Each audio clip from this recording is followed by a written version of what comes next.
জায়গা এটা, মানে এত সুন্দর জায়গা, অনেকক্ষণ এখানে রাত্রিবেলাটা আরও সুন্দর, অনেকক্ষণ ধরে এখানে টাইম স্পেন্ড করতে পারবে, এত সুন্দর জায়গা। তো যারা অরুণাচল প্ল্যান করছো, একবার দিরাঙে তোমাদের যদি আসতে যদি হয়, তোমরা যদি দিরাঙে যদি থাকো, তাহলে don't forget this place, come here, দারুণ লাগবে। আর প্রচণ্ড ভালো জায়গা, সুন্দর জায়গা। ওকে, চলো।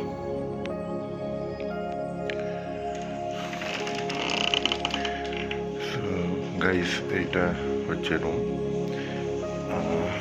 এই বেডের মধ্যে মোটামুটি 3 জন আরামে। এটা ফ্রেশ রুম, খুব পরিষ্কার, এক্সট্রা কাপড় জামা রাখার জায়গা এখানে। এত বড় রুম,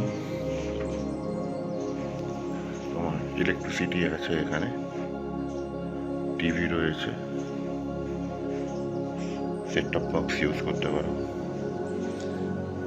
বাইরের ভিউটা হচ্ছে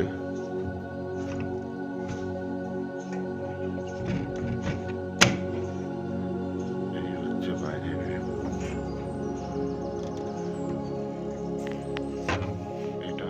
এটাই হচ্ছে মনেস্ট্রিটা। আমরা এখানে রাত্রিবেলা প্রচুর আড্ডা মেরেছি। টোটাল লনটা খুব সুন্দর জায়গা।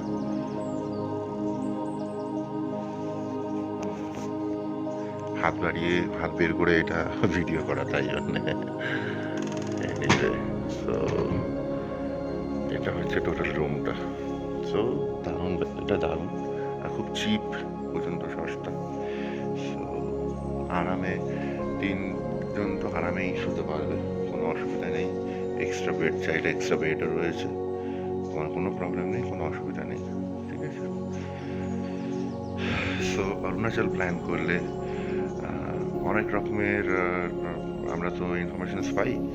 সো এই যে থাকার ইনফরমেশনসটা খুব ভাইটাল হয়, যে কোথায় থাকবো, কোথায় এই করবো। So this is stay, you can say, মানে এই স্টেটা খুবই সুন্দর স্টে, ঠিক আছে, খুব পরিষ্কার পরিচ্ছন্ন। ওকে, চলো বাকি কথা পরে হচ্ছে। এত সুন্দর ওয়েলকাম পেয়েছি এখানটাতে, দারুণ সুন্দর ওয়েলকাম পেয়েছিলাম এখানটাতে।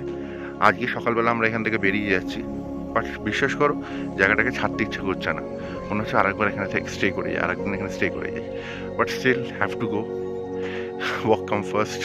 ঘোরাফেরা অনেক হচ্ছে, এবার একটু কাজের দিকে যেতে হবে।